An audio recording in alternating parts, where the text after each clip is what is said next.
Hello, j'espère que vous allez bien. Aujourd'hui je reviens pour le bilan culturel du mois de février. Je suis trop contente parce qu'il est hyper dense, j'ai vu des choses géniales donc j'ai hâte de vous en parler.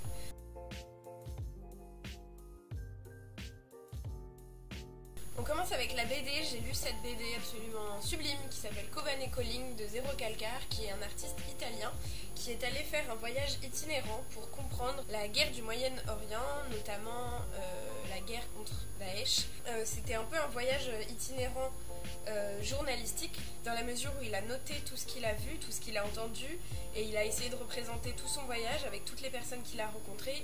Il a notamment rencontré les femmes kurdes, les résistants de Rome et il est passé par la Turquie, la Syrie, l'Irak et c'était absolument incroyable. On entend tous les jours parler de Daesh, de la guerre et pourtant on ne comprend pas ce qui se passe et on ne sait pas qui s'affronte et on ne sait pas où ça se passe et lui il schématise tout ça et il en fait quelque chose de complètement compréhensible et quelque chose surtout d'humain. Il a un humour absolument génial, son trait est hyper dynamique et vraiment c'est un mec ultra drôle. Il essaye de simplifier les choses mais il fait ça avec beaucoup d'honnêteté, beaucoup de cœur, beaucoup de sentiments et tu vois que c'est vraiment c'est quelque chose de très humaniste et c'est quelque chose de très beau. Ça apprend des choses et en plus de ça c'est beau et c'est drôle. Donc je vous conseille vivement cette BD. La deuxième BD que j'ai lue, c'est Le Port des Marins Perdus, qui a été écrit et dessiné par un couple, Teresa Radis et Stefano Turconi. C'est l'histoire d'un naufragé qui s'appelle Abel, c'est un jeune qui est retrouvé sur la plage, il a 15 ans, il se rappelle de rien, il sait pas d'où il vient, il sait pas qui il est, il sait pas ce qu'il fait, donc il va essayer de se réintégrer entre guillemets dans la société et notamment dans le milieu de la navigation. Mais il va y avoir tout un mystère autour de ce personnage d'Abel et autour des personnages qui l'entourent et c'était absolument génial. C'est un peu fantastique alors que moi c'est pas quelque chose qui me plaît et là c'était absolument sublime. Le dessin au crayon de papier comme ça est juste trop beau. Les mouvements, les corps, les personnages, c'est vraiment graphiquement c'est sublime et l'histoire est génialissime. On s'attache trop au personnage, il y a de l'humour, ça nous apprend plein de choses sur le milieu de la navigation. Moi ça m'a donné vraiment envie de faire du bateau. On rentre vraiment dans l'ambiance des marins parce qu'il y a des chants de marins, il y a des belles images, il y a du vocabulaire, il y a la vie sur le bateau, la vie sur la terre ferme. Et c'est cool. J'ai été un tout petit peu déçue par la fin, mais pour les 3 premières parties, pour le graphisme et pour l'ambiance dans laquelle ça vous plonge, je vous conseille vivement. J'ai lu un seul bouquin qui est celui-ci, Rosa Candida de Audur Ava Ólafsdóttir, une Islandaise. L'histoire d'un jeune garçon qui est fleuriste, en tout cas qui aime les roses, et qui va donc déménager c'est pas un couvent, qui va déménager dans un monastère pour aller s'occuper du jardin. Sauf que ce garçon-là, malencontreusement, il a eu une fille. Il a eu un rapport non protégé une nuit, un peu trop alcoolisé. Il a eu une fille qui a 9 mois. Et je ne veux pas vous en dire plus parce que je vous raconterai tout, mais c'est assez doux. Je trouve qu'on peut percevoir à travers ce livre que son auteure est islandaise parce qu'il y a vraiment une douceur qui est propre aux Islandais que j'ai beaucoup aimé. Et ça raconte l'histoire d'un schéma familial un peu compliqué. C'est pas génial ici, mais ça m'a pas transcendé, mais c'est quand même très sympathique. Maintenant on va passer au film et c'est quand même la partie la plus intéressante parce que maintenant que j'ai le carte ciné, j'ai vraiment pu voir des choses géniales et avec les Césars, les Oscars et tout le tremblement, il y a vraiment eu des trucs très cool. La première chose que j'ai vue en rentrant à Paris, c'est Manchester by the Sea. C'est l'histoire d'un homme qui perd son frère et qui va devoir donc s'occuper de son neveu. Et à travers le récit de leur relation, on comprend aussi l'histoire de cet homme-là. Son passé, pourquoi il est déprimé, pourquoi il est méchant et pourquoi il est comme il est. Il n'y a pas de début, il n'y a pas de fin, il n'y a pas de but, c'est juste un récit. Mais c'est prenant et c'est très bien raconté et on y croit du début à la fin. Et pour ça, je vous le recommande. J'ai vu un film qui, je pense, rentre dans mon top 10 de mes films préférés sur Canal, je l'ai vu. C'est Les Deux Amis de Louis Garrel. Donc c'est l'histoire d'un trio d'amis, un garçon qui est amoureux d'une fille, la fille ne l'aime pas et du coup son meilleur ami va essayer de l'aider à conquérir la fille. Mais ça ne marche pas et ils se retrouvent embarqués tous les trois dans une aventure.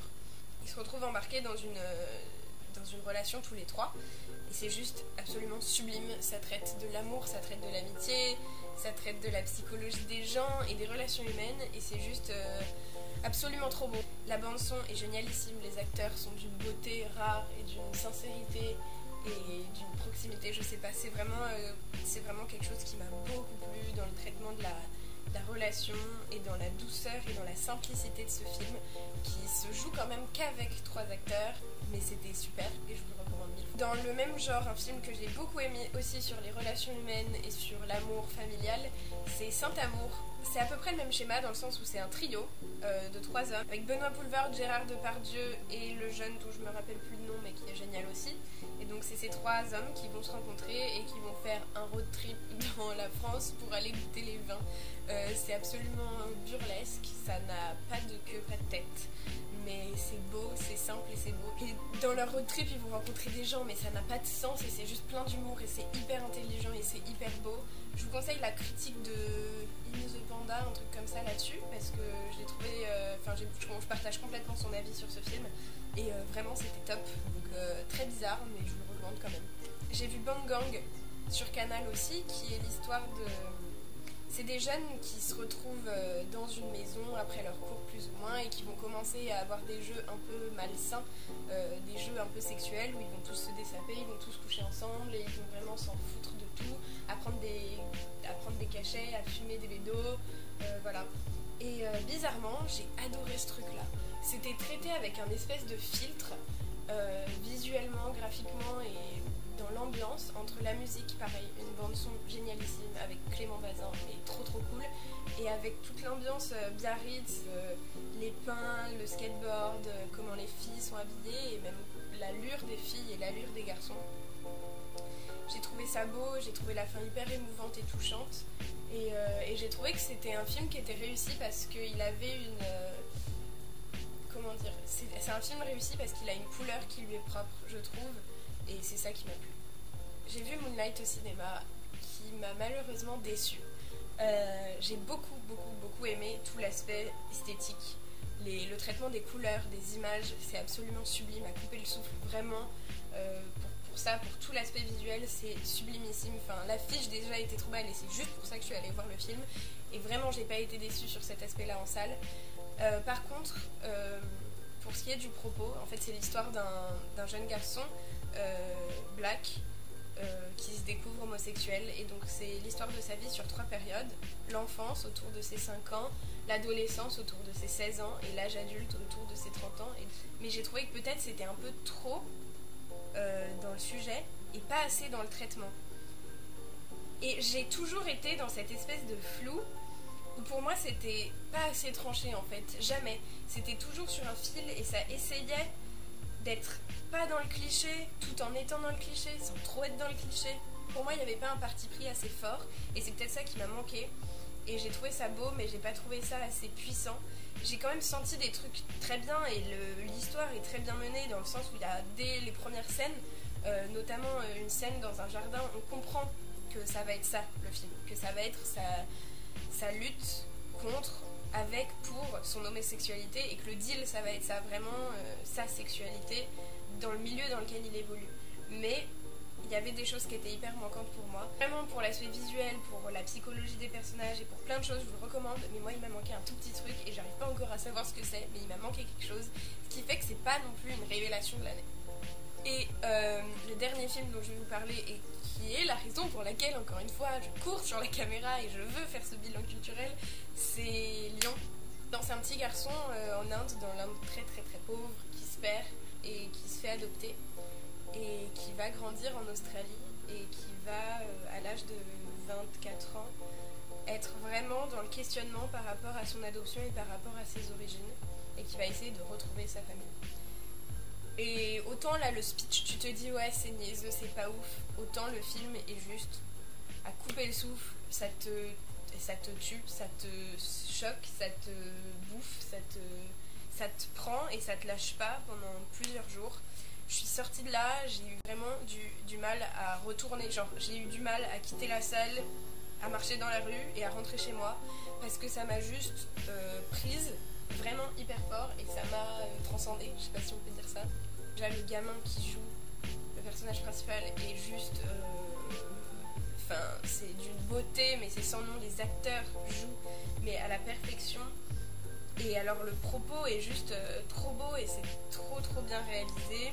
Ça te fait un portrait de ce qu'est l'adoption, ça te fait un portrait de ce qu'est l'Inde, ça te fait un portrait de ce qu'est de la remise en question face à la famille, face aux origines. Voilà, les névroses aussi qui peuvent naître par rapport à ça. Mais c'était juste sublimissime de A à Z. C'est d'une complexité et d'une richesse folle, absolue, génialissime. On recommande 1000 fois qu'il faut aller voir. Pour moi, c'est encore une fois une question d'éducation, une question d'élèvement, une question de... Voilà, si vous croyez en l'humanité, si vous croyez en des choses, allez voir ce film qui vous bouleversera, j'en suis sûre, et qui fera du bien, qui au fond, ce film, il fait du bien. C'est le genre de film qui te fout une claque et qui te met KO, mais qui au fond te pousse, te rebooste, te donne une énergie de malade mental et qui te marque un peu à vie. Et ben voilà, j'en ai fini pour ce bilan culturel qui ma foi était très long mais très complet, avec beaucoup de cinéma. J'espère que ça vous a plu, j'espère que je vous ai donné envie de voir des choses. J'attends vos retours, hâte de vous retrouver pour un prochain bilan culturel. Je vous embrasse, je vous souhaite une bonne journée, je vous dis à bientôt.